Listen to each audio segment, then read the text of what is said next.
আরজি করে তরুণী চিকিৎসককে কারা মারল, নেপথ্যে কারা, তার কিনারা করতে যুদ্ধকালীন তৎপরতা জারি রেখেছে সিবিআই। সেজন্য আরজি করের প্রাক্তন অধ্যক্ষ সন্দীপ ঘোষকে লাগাতার জেরা চালাচ্ছে কেন্দ্রীয় তদন্তকারী সংস্থা।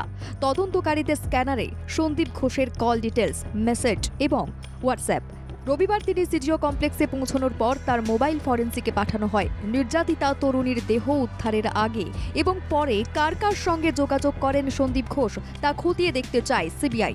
আরজি করে মহিলা চিকিৎসককে যৌন নির্যাতন এবং খুনের ঘটনায় শুরু থেকেই সিবিআই এর নজরে রয়েছে সন্দীপ ঘোষ।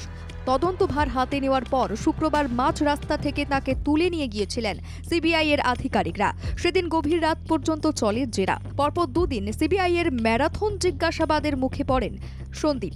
রবিবার ফের তাকে সিজিও কমপ্লেক্সে তলব করা হয়। সূত্রের খবর, গোয়েন্দারা জানার চেষ্টা করছেন এত বড় ঘটনার পর কেন তিনি দায়িত্ব ছেড়ে দিতে চান, কেন সেদিন রাতে তিনি সক্রিয় ভূমিকা নেননি, ঘটনার পর তিনি ঘনিষ্ঠ মহলের চিকিৎসকদের সঙ্গে কোনো আলোচনা করেছিলেন কিনা। নৃশংস হত্যাকাণ্ডের পর হাসপাতালের একটি দেওয়ালের একাংশ ভেঙে দেওয়া হয়।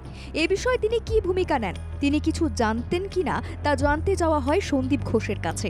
এছাড়াও অপরাধের ঘটনা ঘটার পর কার কার সঙ্গে তিনি বৈঠক করেছেন সে সম্পর্কেও সিবিআই এর প্রশ্নের মুখে পড়তে হয় প্রাক্তন অধ্যক্ষকে।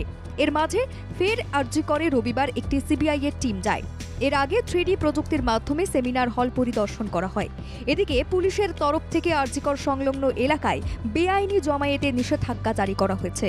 লালবাজারের তরফে জানা গেছে 18 আগস্ট থেকে 24 আগস্ট পর্যন্ত জারি থাকবে এই নিষেধাজ্ঞা। নির্দেশে স্পষ্ট জানানো হয়েছে 5 জন বা তার বেশি মানুষ শ্যামবাজার পাঁচমাথার মোড় সহ সংলগ্ন এলাকায় জমায়েত করতে পারবেন না। ভারতীয় নাগরিক সুরক্ষা সংহিতার 163 নম্বর ধারা অনুযায়ী এই নির্দেশিকা জারি করা হয়েছে। নির্দেশিকা স্পষ্ট উল্লেখ করা হয়েছে শ্যামবাজার, উল্টোডাঙ্গা এবং টালা থানা এলাকায় এই নিষেধাজ্ঞা লাগু থাকবে।